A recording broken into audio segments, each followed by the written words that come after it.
New York City Councilman Joe Borelli. Good morning, Joe. There you hear the details. Good morning, guys. There you see the video. What are your thoughts, Joe?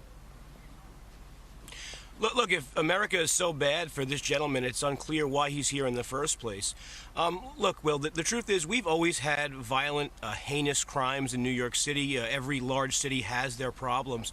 The only difference is we have collectively, as a Democratic-run city and state, decided to tolerate this sort of behavior. This is someone, as you pointed out, who had prior arrest. This is someone who might have been eligible for ICE detainers in the past. But this is also someone who the Democratic Party has chosen to prioritize and to spend so much time focusing on his rights and his privileges and his abilities to run free in New York City. And the end result, unfortunately, is the tragic and unnecessary death of a young woman who, by all accounts, was doing the right thing, working her job, trying to earn money for her future and her family.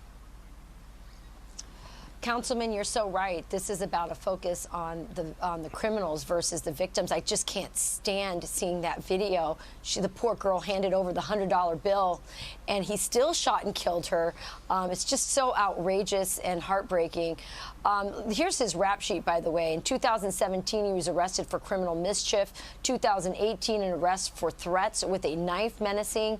2020 arrest for assault, felony criminal possession of a weapon. November arrest for attacking a man, as Will mentioned, with a screwdriver.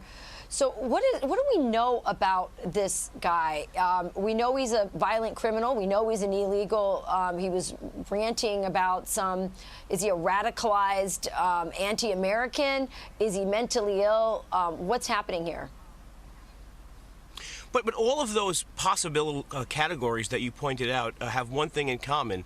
They should have been diagnosed and evaluated at the time of his first or second or third or fourth arrest. And then some type of prosecution or confinement or criminal proceeding should have happened to put this person away or to deport them. And again, this is why I just want to be clear. There's a need for audience participation here because America needs to have a reckoning with the Democratic Party. Why does so much time spent by Democrats and focus is always on the criminals and the suspects in cases like this and how they're treated and how their conditions are in jail, and they spend no time worrying about how to protect the victims and future victims, meaning all of us, going forward. So it's just unsurprising, and unfortunately this is just one more case in New York City that will go down to failed Democratic policies. Joe, we're almost out of time. Real quick, you mentioned the favoring of criminals and illegals. Eric Adams, newly elected, a lot of people had hope that he would take a different tack, even though he's a Democrat, yet he went with the idea that illegals can vote in New York City, 800,000 of them. And we're hearing a lot of mixed rhetoric when it comes to policing out of him. What's your take so far for Eric Adams? Look, I'm optimistic, and for all I'll disagree with the guy on, he did commit to restoring proactive policing, and we saw that in a couple of cases that also made headlines. We had cases where the police made arrests, and ADAs, district attorneys under Alvin Bragg, decided to materially alter documents in order to release criminals. So even if Eric Adams is doing what he said he's going to do and usher in progressive, rather proactive policing, we still need Democratic lawmakers and DAs and policymakers to do their end of the job. Joe Borelli, you're so right. George Soros and all those soft-on-crime Democrats, I believe, have blood on their hands.